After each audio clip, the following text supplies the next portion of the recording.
അപ്പോൾ ഇങ്ങോട്ട് നോക്കിക്കേ, ഞാനൊരു കാര്യം കാണിച്ചു തരാം. ഭയങ്കര കാറ്റാണ്. ഇതുകൊണ്ട് ഒരു ചുവന്ന് തുടുത്ത്, കണ്ടാൽ കുരുടൻ കാശിന് മിടുക്കൻ എന്ന് പറയും. പക്ഷേ കറുപ്പൻ എന്നൊക്കെ പറയുന്നത് ഋഷിപ്പൻ്റെ ചുവന്ന് തുടുത്ത് കിടക്കുന്നുണ്ടോ? ഇരട്ടത്തലച്ചികളൊന്നും കണ്ടില്ലെന്ന് തോന്നുന്നു കേട്ടോ. ഇരട്ടത്തലച്ചി കണ്ട ഒരൊറ്റ ഒരു മണി പോലും വെച്ചേക്കില്ല. എന്താണെന്ന് മനസ്സിലായോ? ഇവിടെ കുരുമുളക് പഴുത്ത് തുടുത്ത് കിടക്കുന്നതാണ്. ബുൾബുൾ ആണ് ഇതിൻ്റെ ആൾ. ഇത് മൊത്തം തിന്നു തീർക്കും അത് കണ്ടു കഴിഞ്ഞാൽ. നല്ലൊരു മഴയ്ക്കുള്ള സാധ്യതയുണ്ട്, നല്ല കാറ്റുമുണ്ട്. അങ്ങനെ ഇരിക്കുകയാണ്. ഞാൻ കുളം ബാക്കി കൂടെ ഒന്ന് വൃത്തിയാക്കാമെന്ന് കരുതിയാണ്. പോയി കാരണം 2-3 ദിവസം എടുത്താലേ ഉള്ളത് വൃത്തിയാക്കുള്ളൂ കേട്ടോ. അപ്പം നമുക്കിനിയും കുളത്തിൻ്റെ അടുത്തേക്ക് ഒന്ന് പോകാം. മഴ വരുന്നതിന് മുമ്പ്. ഭയങ്കര കാറ്റാണ്, മഴ പെയ്യുമോയെന്നൊന്നും അറിയത്തില്ല. എന്തായാലും നമുക്ക് കുളത്തിൻ്റെ അടുത്തേക്ക് പോകാം. ഉണ്ട്, ഇന്നലെ ഞാൻ വൃത്തിയാക്കിയിട്ട് കുളം വൃത്തിയാക്കിയില്ല, കുറച്ച് ഭാഗം മസോള ഇങ്ങനെ തിങ്ങി നിറഞ്ഞ് കിടക്കുകയാണ്. പക്ഷെ കാണാൻ നല്ല ഭംഗിയുണ്ട് കേട്ടോ. മുകളിൽ കൂടെ ഇങ്ങനെ ഈ പൂമ്പാറ്റ പോലെ ഇങ്ങനെ, അത് നോക്കിക്കഴിഞ്ഞാൽ 2 ചിറക് പോലുള്ള പൂമ്പാറ്റ കിടക്കുന്നതായിരുന്നു. ഇന്നതാകെ നല്ലൊരു തേക്കല കിടക്കുന്നു. വല മേളിലുണ്ടെന്ന് പറഞ്ഞിട്ട് ഒരു കാര്യവുമില്ല, വന്ന് വീണ് കിടക്കുകയാണ്. ഇനി വീണ്ടും കാരണം ഇന്നലെ വൈകുന്നേരമല്ല ഞാനിന്ന് കുറച്ച് പാകം ചെയ്തത്. ഇന്നിനെയും ബാക്കി ചെയ്യാം. കണ്ടാൽ വീണ്ടും നിരന്ന് അതുപോലെ തന്നെ കേട്ടോ. ഗപ്പി ഇങ്ങനെ അതിലെല്ലാം പായുന്നുണ്ട്, തവളക്കുഞ്ഞുങ്ങളും ഉണ്ട്. അപ്പം പതിയെ നോക്കി ഗപ്പി ഒന്ന് കാണാമെന്ന് വിചാരിച്ച്. ഏതൊക്കെ തരത്തിലുള്ള ഗപ്പിയുണ്ട് എന്നിട്ട് നന്നാക്കിയിട്ട് വേണം നല്ല കളർഫുള്ളായിട്ട് ഈ ഗപ്പികളെ മേടിച്ചിടാനായിട്ട്.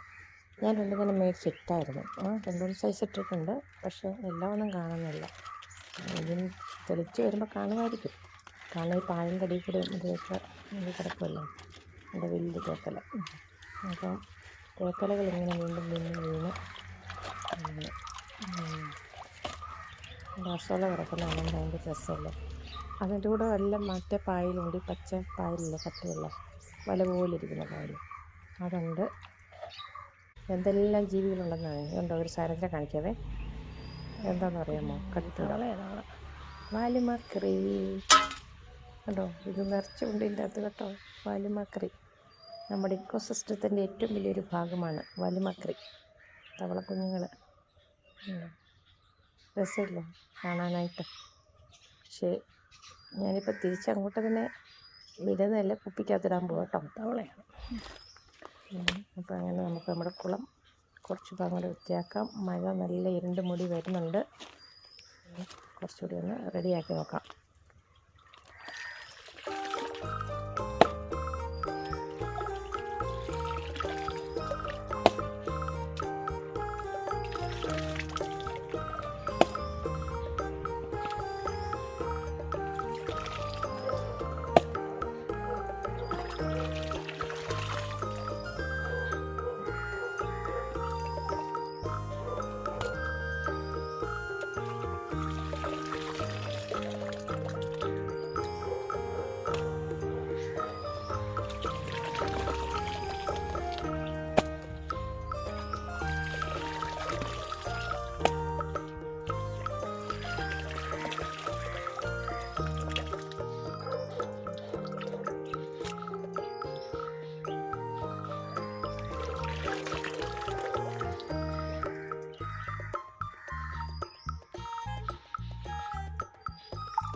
ഇടയ്ക്കിടയ്ക്ക് ഗപ്പികളും കയറി വരുന്നുണ്ട്. അതിനൊക്കെ ഞാനൊരു പാത്രത്തിൽ കണക്കുന്നുണ്ട്. ഈ വല പോലത്തെ പായലുണ്ട്, ഇതാണ് ഭയങ്കര കട്ടിയൊക്കെ.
നമ്മുടെ മഴ എത്തിക്കഴിഞ്ഞു. സൂപ്പർ മഴയാണ് കേട്ടോ, നന്നായിട്ട് പെയ്യുന്നുണ്ട്. ഇനിയിപ്പോൾ ഒരു പണിയും നടക്കത്തില്ല, ഈ മഴയൊക്കെ കണ്ടിങ്ങനെ ഇരിക്കാം. നല്ല രസമല്ലേ മഴ കാണാനായിട്ട് തന്നെ. ഉണ്ടോ, നമ്മൾ വെള്ളം കൊടുത്താലൊന്നും ശരിയാകത്തില്ല. നമുക്ക് ഇവരുടെ ദേഹത്തേക്ക് ഇവരുടെ ഇടയിലേക്ക് ഈ വെള്ളം വീഴുമ്പോഴേ പ്രകൃതി കനിഞ്ഞു നൽകുന്ന ഇവരുടെ ആ സ്നേഹത്തുള്ളികൾ അത് വീണ് കഴിയുമ്പോൾ പൂക്കളും ഇലകളും എല്ലാം ഇങ്ങനെ കിടന്ന് തുള്ളിച്ചാടുക. നല്ല സ്വരമാണ്, നല്ല രസമുണ്ട് കേട്ടോ. അല്ല നിങ്ങൾ ദൂരെ നോക്കിയിരിക്കാനായിട്ട് ക്യാൻസ്ലോയൊക്കെ നല്ല സൂപ്പറായിട്ട് മഴയെ സ്വീകരിക്കുക കേട്ടോ. ഈ ഓർക്കിഡൊക്കെ ഉണ്ടല്ലോ, നമ്മുടെ വൈറ്റ് ഓർക്കിഡ്, വൺഡേ ഓർക്കിഡ്, അത് ഈ പ്രാവശ്യം പൂത്തില്ല. പക്ഷേ അതിൻ്റെ ഇപ്പുറത്ത് നിന്നത് പൂത്തുള്ളൂ.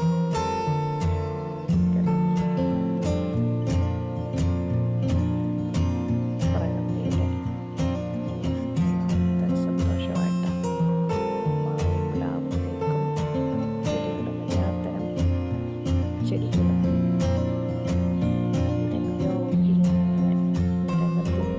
വെള്ളത്തിൽ കുളിച്ച് കേട്ടോ. ഇവിടെ ഇരിക്കുന്നവർക്കും ഒക്കെ ഒരു ഉന്മേഷം വരും ഇനി നാളെ.